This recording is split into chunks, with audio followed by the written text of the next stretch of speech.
Hello students, my name is Kritika and welcome to my YouTube channel Kritika BLLB। आज इस video में हम discuss करने वाले हैं एक बहुत ही important subject the Indian evidence act 1872, जिसको भारतीय साक्ष्य अधिनियम 1872 भी बोलते हैं।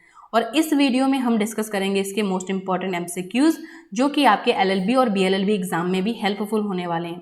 और इस वीडियो में धारा 1 से लेकर के धारा 4 तक हम डिस्कस करेंगे क्या इनमें दिया गया है, कौन कौन से इंपॉर्टेंट पॉइंट्स हैं जहां से ऑब्जेक्टिव क्वेश्चन बन सकते हैं। और उसके बाद हम कुछ अदर पॉइंट्स भी डिस्कस करेंगे, जैसे डेफिनेशंस वगैरह, जहां एग्जाम में क्वेश्चन पूछे जा सकते हैं यहाँ से। और इसके बाद हम टोटल 30 ऑब्जेक्टिव क्वेश्चंस को डिस्कस करेंगे। ओके, सबसे पहले हम पॉइंटर्स को डिस्कस करेंगे, उसके बाद हम 30 ऑब्जेक्टिव क्वेश्चन को सॉल्व करेंगे। ठीक है, क्योंकि जब तक हम कोई टॉपिक के बारे में अच्छे से पता नहीं होता है, फिर हम अचानक से ऑब्जेक्टिव क्वेश्चन सॉल्व करते हैं तो हमें क्वेश्चंस के आंसर भी नहीं आते हैं और फिर हमें बोरिंग भी लगता है वो सब्जेक्ट। ठीक है, तो वीडियो को बहुत ही ज़्यादा इंटरेस्टिंग बनाना है, अच्छे से समझना है। ठीक है, वीडियो में आगे बढ़ें इससे पहले आपको एक इम्पॉर्टेंट इन्फॉर्मेशन देनी है। वो ये है कि जैसा कि सभी को आपको पता है कि कृतिका BLLB नाम से टेलीग्राम में हमारा एक चैनल है, जहां पर अभी तक मैंने जितने भी वीडियोस अपलोड करे हुए हैं, चाहे वो क्वेश्चन पेपर हो, सॉल्व क्वेश्चन पेपर हो, कुछ भी हो, सारे वीडियोस की PDF मैंने उसी टेलीग्राम चैनल में अपलोड करी है। यहाँ तक कि इंटरप्रिटेशन और टॉर्ट के मैंने फुल नोट्स भी अपलोड करे हुए हैं, सॉल्व क्वेश्चन पेपर्स के भी PDF अपलोड है, उसमें बहुत कुछ है उसमें। लेकिन दिक्कत ये है उसमें इतना ज़्यादा मटेरियल हो गया है कि बच्चों को, आप सभी लोगों को ढूंढने में उसमें काफ़ी ज़्यादा दिक्कत हो रही है। ठीक है, जो लिंक्स मैंने वीडियोस में दी हैं वो काफ़ी पुरानी हो गई, तो कुछ बच्चों का कमेंट था कि वो लिंक्स खुल नहीं रही हैं, तो काफ़ी एग्जाम के टाइम में आप सभी लोगों को काफ़ी ज़्यादा दिक्कत हुई। तो इसका मैंने एक सोल्यूशन निकाला है आप सभी लोगों के लिए। मैंने एक वेबसाइट बनाई हुई है जहां पर अब से मैं जितने भी वीडियोस बनाऊंगी उन सभी की PDF मैं उसी वेबसाइट में अपलोड करूंगी। और अभी तक जितना मैंने वीडियो अपलोड किया हुआ है, पिछला जो हमारा जो भी है मटेरियल, उसको भी मैं उसी वेबसाइट में ही अपडेट कर दूंगी। ठीक है, तो वेबसाइट की लिंक मैं डिस्क्रिप्शन में दे दूंगी, आप लोग वेबसाइट में जाइए और वहाँ से नोट्स और question paper, solve question paper और ये जो हम वीडियोस MCQs वाले बनाएंगे, इनके सारे PDFs आपको उसी वेबसाइट में मिल जाएंगी। ओके, तो आई होप आपके लिए बहुत ही ज़्यादा अच्छी न्यूज़ होगी ये। ठीक है, आगे से हम जितने भी सब्जेक्ट कवर करने वाले हैं उन सभी की PDF आपको उसी में मिल जाएगी। और आपको किन किन टॉपिक्स पे वीडियो चाहिए आप लोग बता दीजिएगा कमेंट में, क्योंकि अभी कुछ दिनों से मेरे पास टाइम नहीं था, इस वजह से वीडियोस नहीं आई, लेकिन आगे से कंटिन्यू रहेंगी इसी तरह से। ठीक है, तो चलिए वीडियो को स्टार्ट करते हैं। और वीडियो बहुत ही ज़्यादा इंपॉर्टेंट है, बिल्कुल भी कोई पॉइंट इसका मिस मत करिए, वरना हो सकता है कि आपका कोई ऑब्जेक्टिव क्वेश्चन छूट जाए इसकी वजह से। तो इस एक्ट में हम सबसे पहले डिस्कस करने वाले हैं सेक्शन 1 को। ठीक है, सेक्शन 1 को डिस्कस करने वाले हैं। सेक्शन 1 में 3 चीज़ें दी गई हैं, शॉर्ट टाइटल, एक्सटेंट और कमेंसमेंट। शॉर्ट टाइटल का मतलब होता है संक्षिप्त नाम। ठीक है, इस अधिनियम का संक्षिप्त नाम क्या है, एक्सटेंट यानी विस्तार कहाँ कहाँ तक है, कमेंसमेंट यानी ये अधिनियम लागू कब हुआ। तो शॉर्ट टाइटल, अगर संक्षिप्त नाम की बात करें तो इसका संक्षिप्त नाम है इंडियन एविडेंस एक्ट 1872, यानी भारतीय साक्ष्य अधिनियम 1872। ठीक है, अब एक्सटेंट की बात करें तो ये जो एप्लीकेबल है ये होल ऑफ इंडिया यानी संपूर्ण भारत में एप्लीकेबल है। काफ़ी आप लोगों ने सुना होगा कि ये अधिनियम जो है जम्मू कश्मीर को छोड़कर समस्त भारत में लागू है, लेकिन आपका जो इंडियन एविडेंस एक्ट है वो 2018 से संपूर्ण भारत में लागू हो गया।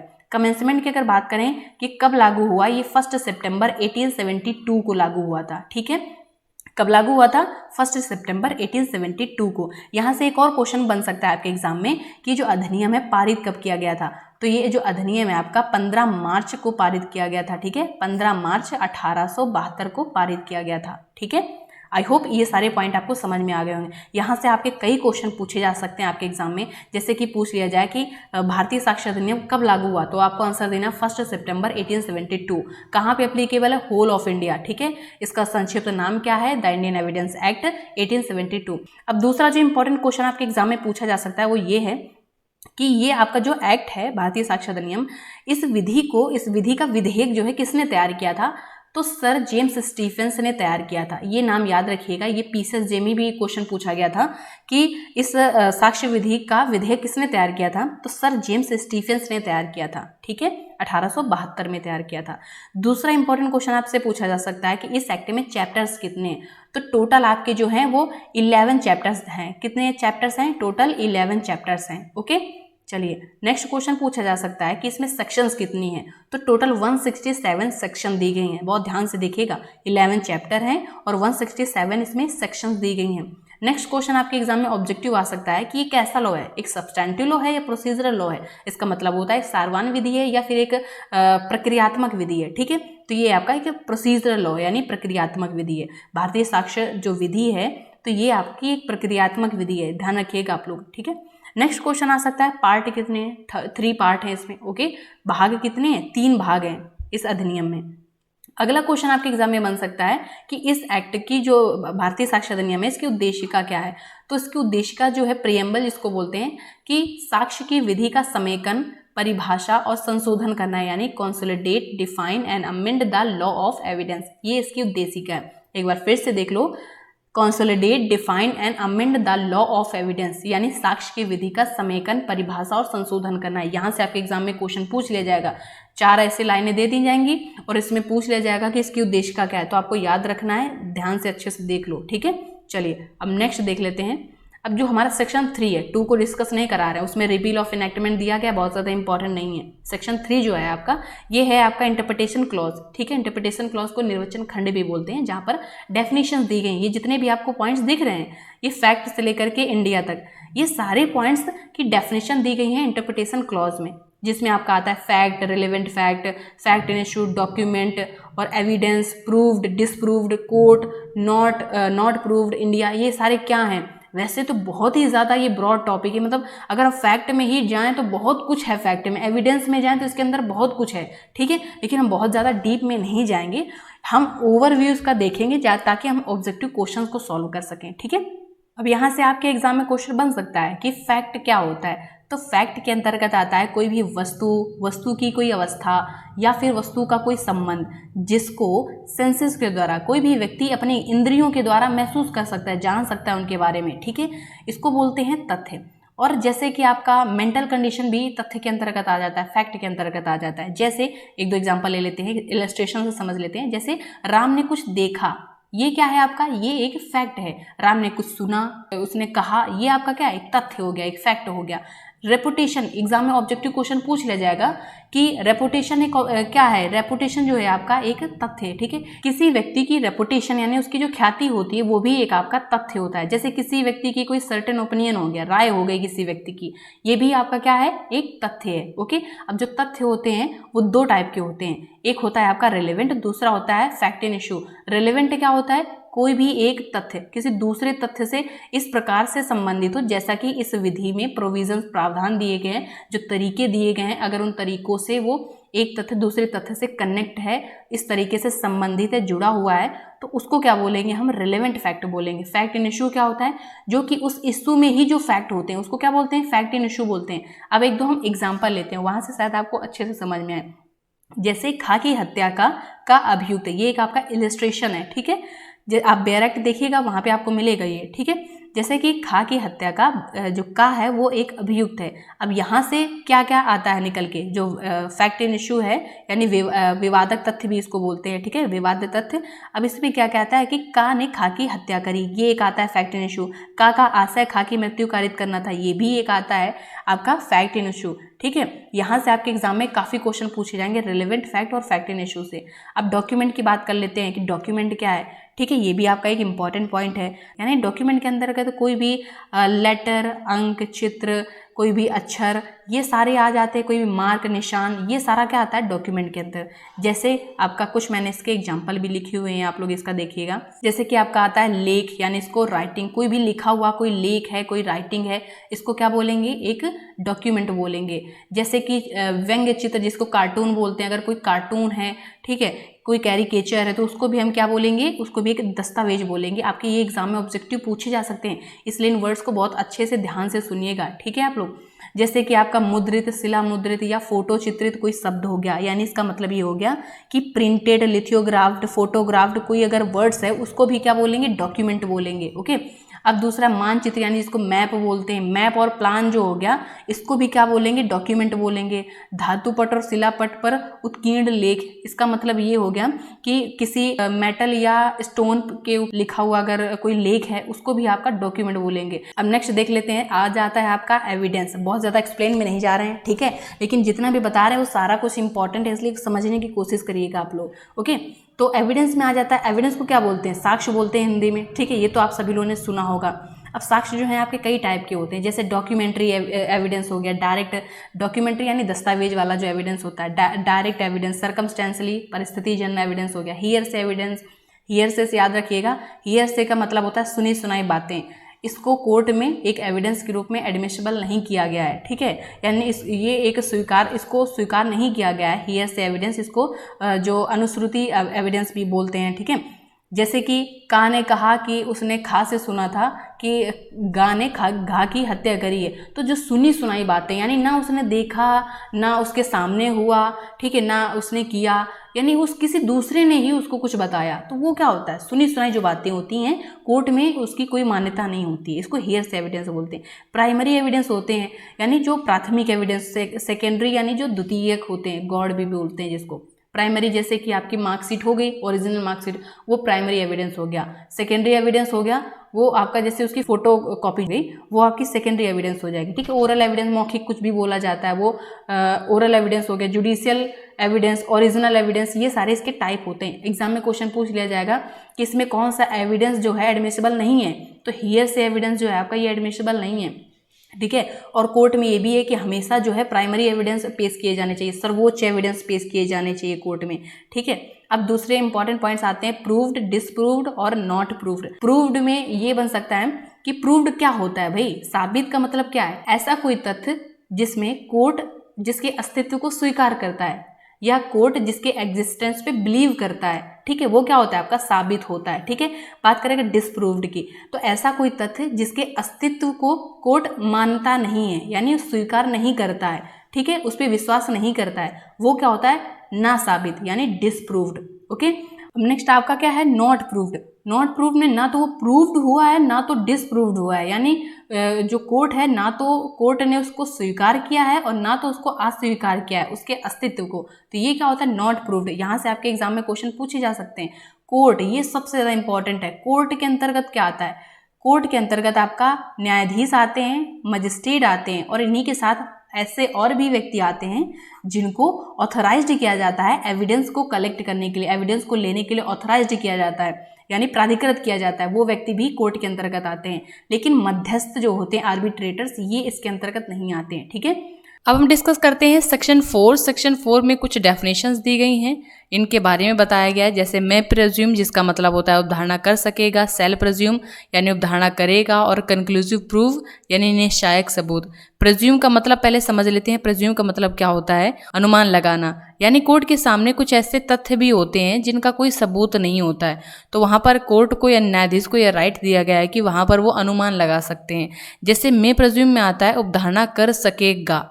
उपधारणा कर सकेगा यानी जो कोर्ट में न्यायाधीश होंगे तो वो किसी भी तथ्य के अस्तित्व पर विश्वास कर सकते हैं, यानी उसको साबित किया हुआ मान सकते हैं कि ये प्रूव्ड है, यानी उसको प्रूव्ड भी मान सकते हैं, या फिर उस तथ्य को साबित करने के लिए बोल सकते हैं, ठीक है। ये न्यायालय को अधिकार दिया गया, कोर्ट को यह अधिकार दिया गया है कि वो किसी तथ्य को साबित भी मान सकते हैं और उसको साबित करने के लिए भी कह सकते हैं। तो ये जो सेल्फ में प्रेज्यूम है ये एप्लीकेबल होता है किन सेक्शन में, सेक्शन 86, 88 और ये 19 और 114 और 118, यहाँ पर ये एप्लीकेबल होता है। यहाँ आप याद कर लीजिए, इन सेक्शंस को याद कर लीजिए कि किन किन धाराओं पे ये लागू होता है। अब सेल्फ प्रेज्यूम में आ जाता है उपधारणा करेगा, यानी कोर्ट किन्हीं ऐसे तथ्यों को जिनको साबित नहीं किया गया है या जिनका सबूत नहीं है तो उनको प्रूव्ड मानेगा, ठीक है। कोर्ट उनको प्रूव्ड मानेगा जब तक उसको डिसप्रूव्ड नहीं किया जाता है। जैसे कि धारा 112 में ये है कि अगर कोई भी संतान किसी महिला और पुरुष के विवाह के पश्चात उत्पन्न होता है तो उसको क्या माना जाएगा, वैध संतान माना जाएगा, ठीक है, लेजिटिमेट माना जाएगा, अवैध नहीं माना जाएगा।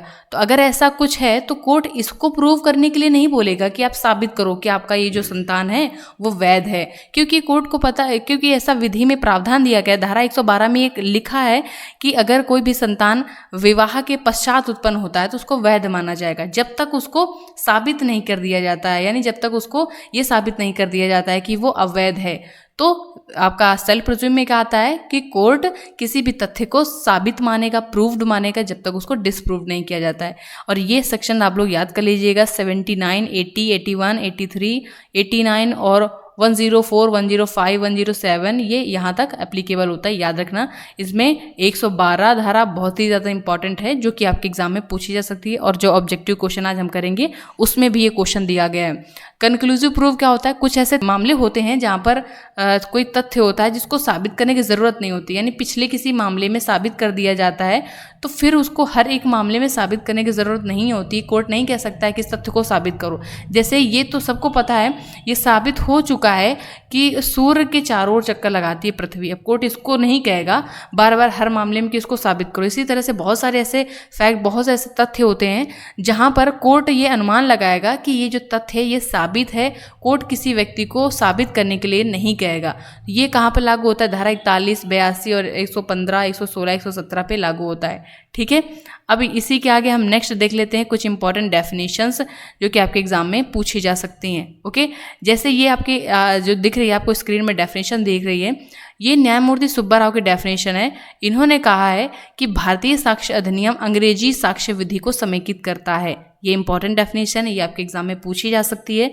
ठीक है, कि भारतीय साक्ष्य अधिनियम इंग्लिश साक्ष्य विधि को समेकित करता है। किसने कहा था? तो न्यायमूर्ति सुब्बा राव ने कहा था। ठीक है, ध्यान से देखिएगा आप लोग।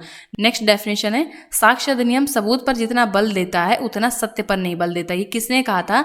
ये कहा था B.R. कृष्ण अय्यर ने कहा था। ठीक है, B.R. कृष्ण अय्यर ने क्या कहा था कि साक्ष्य अधिनियम जितना सबूत पर बल देता है उतना सत्य पर नहीं बल देता है। एक और इंपॉर्टेंट डेफिनेशन आपको बता दें जो कि सामंड की है। सामंड ने कहा है कि कोई तथ्य जिसमें प्रमाण देने की शक्ति होती है उसको क्या बोलते हैं? साक्ष्य बोलते हैं। ठीक है, सामंड की डेफिनेशन है, इसको लिख लीजिएगा आप लोग। ठीक है, अब नेक्स्ट देख लेते हैं कि आपका जो इलेक्ट्रॉनिक एविडेंस है, रिकॉर्डिंग, वीडियोग्राफ, ये सारे इलेक्ट्रॉनिक एविडेंस एडमिसिबल होंगे कोर्ट में। ठीक है, अब हम इसके सॉल्व करते हैं एमसीक्यूज। यहाँ तक आपको समझ में आ गया। अभी नहीं समझ में आया एक दो बार फिर से देख लेना वीडियो। अब हम यहाँ एमसीक्यू जो सॉल्व करेंगे तब और अच्छे से क्लियर हो जाएगा। ठीक है, अब हिंदी में लिखा है तो इंग्लिश वाले परेशान मत हो जाइएगा, मैं जहाँ ज़रूरत पड़ेगी वहाँ इंग्लिश में भी बता दूंगी। ठीक है, आपको बस कॉन्सेप्ट समझना है। ओके, पहला जो आपका क्वेश्चन है ये है कि निम्न में से कौन सा तथ्य साक्ष्य अधिनियम के मुख्य सिद्धांतों में से नहीं है। ये नहीं वर्ड आप लोग देख लीजिए। इसमें कहा गया है जो 4 तथ्य दिए गए इनमें से कौन सा सिद्धांत जो है वो साक्ष्य अधिनियम का सिद्धांत नहीं है। तो पहला आपका दिया गया है साक्ष्यवाद विषय तक सीमित होना चाहिए। जो साक्ष्य है, जो भी वाद का विषय है उसी तक सीमित होना चाहिए, उसके बाहर का कोई साक्ष्य नहीं होना चाहिए कि मामला किसी दूसरे विषय का चल रहा है, साक्ष्य किसी दूसरे विषय के दिए जा रहे हैं। तो ये जो है एक सिद्धांत है साक्ष्य विधि में। दूसरा है अनुश्रुत यानी हियर से एविडेंस जो होते हैं, अनुश्रुत साक्ष्य स्वीकार नहीं किया जाना चाहिए। ये भी एक इसका क्या है? सिद्धांत है साक्ष्य विधि का। लेकिन अनुश्रुत यानी हियर से एविडेंस स्वीकार कर लेना चाहिए, ये सिद्धांत नहीं है। ठीक है, कुछ एक्सेप्शन है लेकिन वैसे इसका ये सिद्धांत नहीं है। तो यहाँ पर करेक्ट आंसर आपका क्या होगा? सी। ठीक है, और सर्वोच्चतम साक्ष्य सभी मामलों में दिए जाना चाहिए, ये भी एक इसका सिद्धांत है। लेकिन इस क्वेश्चन में पूछा गया था सिद्धांत क्या नहीं है, तो जो सी है ये इसका सिद्धांत नहीं है। नेक्स्ट आपका जो क्वेश्चन है, क्योंकि हियर से एविडेंस जो होता है इसका मतलब होता है सुनी सुनाई बातें। ऐसे सुनी सुनाई बातों पे कोर्ट यकीन नहीं करता है, विश्वास नहीं करता है। ठीक है, नेक्स्ट क्वेश्चन आपका है भारतीय साक्ष्य विधेयक 1872 किसके द्वारा तैयार किया गया था। ये करेक्ट आंसर आपका है सर जेम्स स्टीफेंस। क्या है? सर जेम्स स्टीफेंस, सी इसका करेक्ट आंसर है। ठीक है, अब नेक्स्ट क्वेश्चन आपका है साक्ष्य अधिनियम किस प्रकार की विधि है। अब इसका आंसर आप लोग बताइए, एक बार 1 मिनट वीडियो को पॉज करिए। अब बताइए कि साक्ष्य अधिनियम जो है किस प्रकार की विधि है। अभी हमने इसको बताया भी है कि जो साक्ष्य विधि है वो ना तो सब्सटेंटिव लॉ है बल्कि ये है आपकी प्रोसीजरल लॉ यानी प्रक्रियात्मक विधि है। ठीक है, तो करेक्ट आंसर इसका क्या होगा? बी। नेक्स्ट क्वेश्चन आपका है भारतीय साक्ष्य अधिनियम 1872 की उद्देश्य का क्या है। आप बताइए, वीडियो को पॉज करिए, ऑप्शंस को पढ़िए और फिर इसका करेक्ट आंसर बताइए। अब इसका करेक्ट आंसर है, आई होप आपको आ गया होगा। करेक्ट इसका आंसर है बी नंबर, साक्ष्य की विधि का समेकन, परिभाषा और संशोधन करना यानी consolidate, define and amend the law of evidence. 20 का करेक्ट आंसर है। नेक्स्ट क्वेश्चन है आपका कि ये किसने कहा था कि साक्ष्य अधिनियम सबूत पर जितना बल देता है उतना सत्य पर नहीं। अभी डेफिनेशंस की पढ़ के आए हो, किसने कहा था? तो इसका करेक्ट आंसर है B.R. कृष्ण अय्यर। B.R. कृष्णय्यर ने कहा था कि साक्ष्य विधि जो है, साक्ष्य अधिनियम सबूत पर जितना बल देता है उतना सत्य पर बल नहीं देता है। ठीक है, डी करेक्ट आंसर है। नेक्स्ट क्वेश्चन आपका है 6 नंबर, साक्ष्य विधि लागू है यानी इंडियन एविडेंस एक्ट जो है ये कहाँ पर लागू है? जम्मू कश्मीर को छोड़कर संपूर्ण भारत में, अंशतः भारत में, संपूर्ण भारत में। तो इसका करेक्ट आंसर आपका है सी नंबर, संपूर्ण भारत में यानी होल ऑफ इंडिया में एप्लीकेबल होता है आपका Indian evidence act. Okay, next question देख लेते हैं। ये क्वेश्चन आपका है कि भारतीय साक्ष्य अधिनियम इंग्लिश साक्ष्य विधि को समेकित करता है। ये डेफिनेशन किसकी है? अभी हमने आपको करवाया था, थोड़ा सा रिकॉल करिए कि भारतीय साक्ष्य अधिनियम इंग्लिश साक्ष्य विधि को समेकित करता है। ये डेफिनेशन आपकी है सुब्बा राव की। तो करेक्ट आंसर आपका क्या हो जाएगा? डी इसका करेक्ट आंसर है। नेक्स्ट क्वेश्चन आपका है कि भारतीय साक्ष्य अधिनियम का प्रवर्तन हुआ, ये कब प्रवर्तन हुआ था यानी कब से लागू हुआ? तो इसका करेक्ट आंसर आपका है बी नंबर, 1 सितंबर 1872 से लागू हुआ था।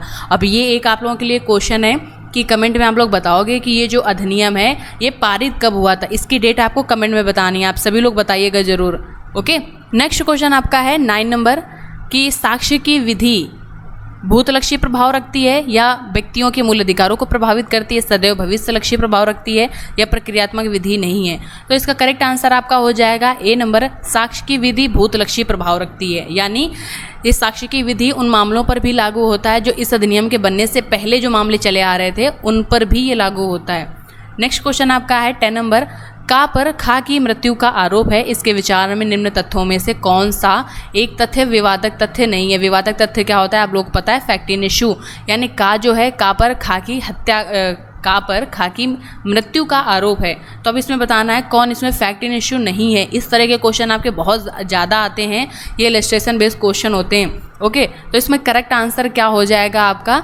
बी नंबर इसका करेक्ट आंसर हो जाएगा यानी खा पढ़ा लिखा व्यक्ति नहीं था। ये जो है आपका ये फैक्ट इन इशू नहीं है। ओके, बाकी ये सारे आपके फैक्ट इन इशू हो गए, जैसे कि का ने खा की मृत्यु कारित करने के अभिप्राय से उस पर वार किया, ये भी फैक्ट इन इशू हो गया। खा ने का को उकसाया, ये भी फैक्ट इन इशू हो गया आपका। का की आयु 12 वर्ष से कम थी तथा वह अपने कृत्य का परिणाम नहीं समझता था, ये भी आपका फैक्ट इन इशू है। लेकिन वह पढ़ा लिखा नहीं था, ये आपका फैक्ट इन इशू नहीं है। क्वेश्चन में आपके यही पूछा गया है कि इसमें फैक्ट इन इशू क्या नहीं है यानी विवादक तथ्य क्या नहीं है, तो ये आपने बता दिया, करेक्ट आंसर बी है। इस तरह से क्वेश्चन आएंगे, आप लोग डायरेक्ट से इसको पढ़िएगा। नेक्स्ट क्वेश्चन आपका है भारतीय साक्ष्य अधिनियम में न्यायालय शब्द के अंतर्गत कौन नहीं आता है? अभी आपको बताया था कोर्ट के अंतर्गत कौन नहीं आता है।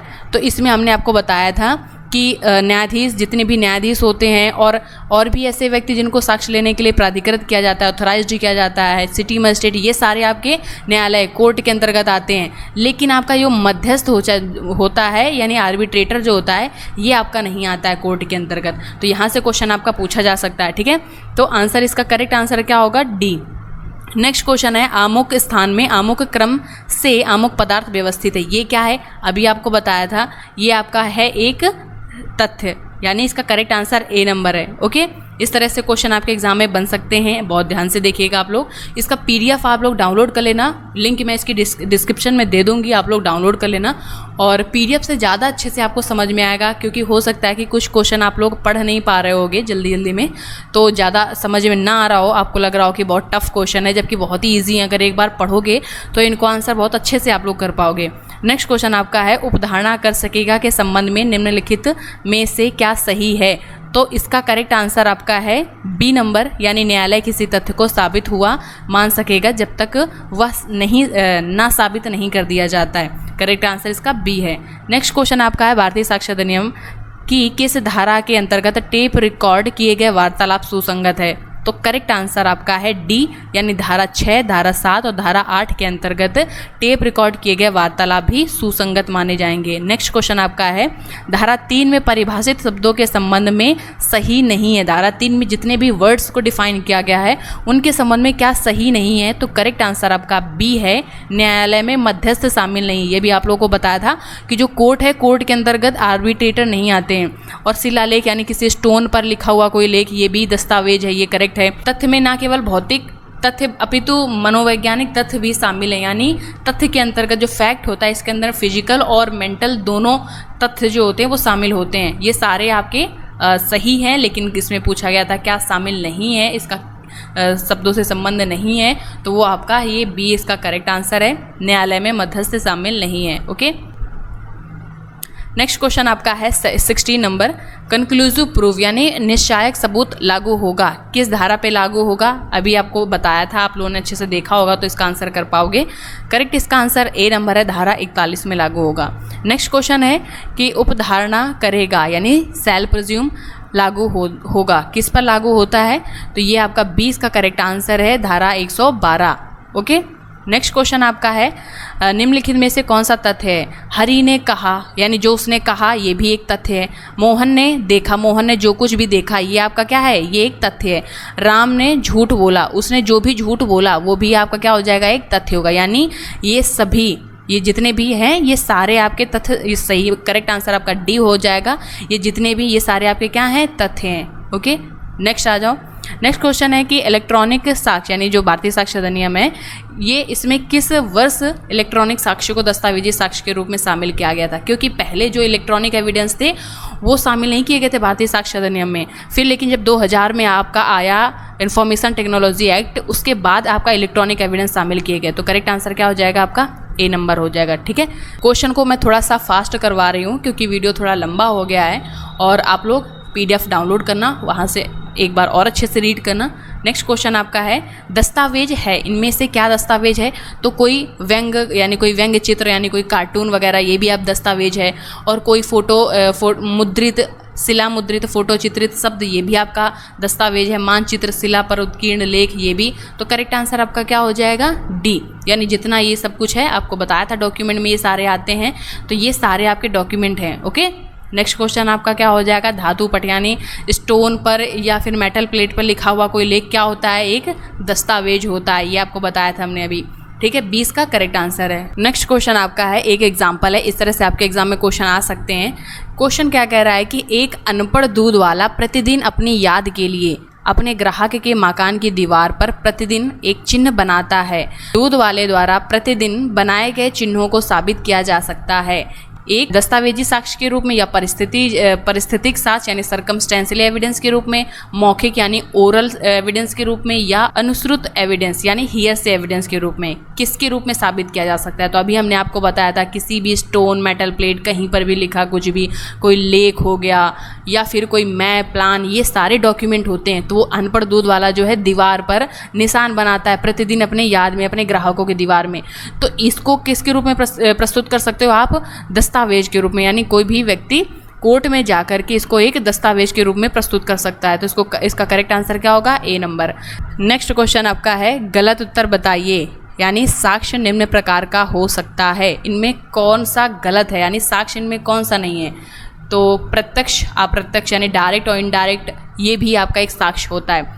प्राथमिक और द्वितीयक यानी प्राइमरी और सेकेंडरी भी आपका साक्ष्य होता है। मौखिक और दस्तावेजी यानी ओरल और डॉक्यूमेंट्री एविडेंस भी होता है। लेकिन प्रक्रियात्मक सारवान कोई ऐसा साक्ष्य नहीं होता है। तो गलत आंसर क्या है आपका? डी। तो इसमें जो 24 का करेक्ट आंसर होगा, डी नंबर इसका करेक्ट आंसर है। इस तरह से आपके एग्जाम में क्वेश्चन बन सकते हैं, आप लोग ध्यान से समझ लीजिएगा। नेक्स्ट क्वेश्चन आपका है तथ्य के ना साबित होने का अर्थ। ना साबित का मतलब होता है डिसप्रूव्ड। डिसप्रूव्ड का क्या मतलब होता है? कोई फैक्ट अगर डिसप्रूव्ड है, इसका मतलब ये होता है कि कोर्ट यानी न्यायालय यह विश्वास करता है कि तथ्य अस्तित्व में नहीं है। यानी कोर्ट किसी तथ्य के एग्जिस्टेंस पे बिलीव नहीं करता है, तो उसको क्या बोला जाता है? ना साबित। तो करेक्ट आंसर इसका सी है। अब नेक्स्ट क्वेश्चन देख लेते हैं। न्यायालय को यह विश्वास है कि तथ्य अस्तित्व में है। इससे क्या अभिप्राय होता है कि जब कोर्ट बिलीव करता है कि ये जो फैक्ट है, ये जो तथ्य है, ये एग्जिस्टेंस में है, ये अस्तित्व में है, तो उसको क्या बोलते हैं? प्रूव्ड बोलते हैं। ठीक है, यानी इसका करेक्ट आंसर क्या हो जाएगा? ए इसका करेक्ट आंसर हो जाएगा।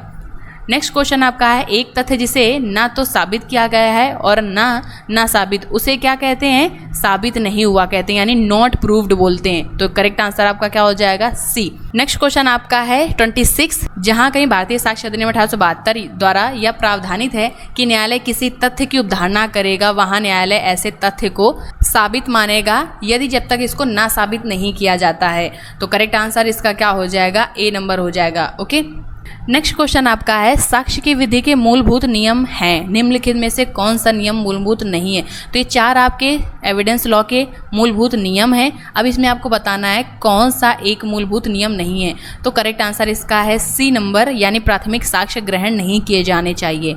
नेक्स्ट क्वेश्चन आपका है इस अधिनियम में कुल कितनी धाराएं हैं। तो ये आपको मालूम है, याद करिए एक बार, ये टोटल इसमें धाराएं कितनी हैं 167 इसमें टोटल धाराएं हैं। तो करेक्ट आंसर इसका बी हो जाएगा। नेक्स्ट क्वेश्चन है कि कुल कितने अध्याय हैं। तो करेक्ट आंसर इसका है 11। टोटल अध्याय कितने हैं 11, तो सी इसका करेक्ट आंसर है। नेक्स्ट क्वेश्चन है कि भारतीय साक्ष्य अधिनियम 1872 लागू होता है, कहाँ पर लागू होता है। तो ये प्रशासनिक अभिकरण की कार्रवाई पर लागू नहीं होता है, मध्यस्थ की कार्रवाई पर भी लागू नहीं होता है, लेकिन ये अवमानना की कार्रवाई पर लागू होता है। तो करेक्ट आंसर इसका क्या हो जाएगा, सी इसका करेक्ट आंसर हो जाएगा। तो वीडियो कैसा लगा कमेंट में जरूर बताइएगा। अगर अच्छा लगा हो तो वीडियो को लाइक कर दीजिएगा और दोस्तों के साथ इसको शेयर कर दीजिएगा। आज की वीडियो में बस इतना ही, फिर मिलते हैं नेक्स्ट वीडियो में। तब तक के लिए बाय बाय, टेक केयर।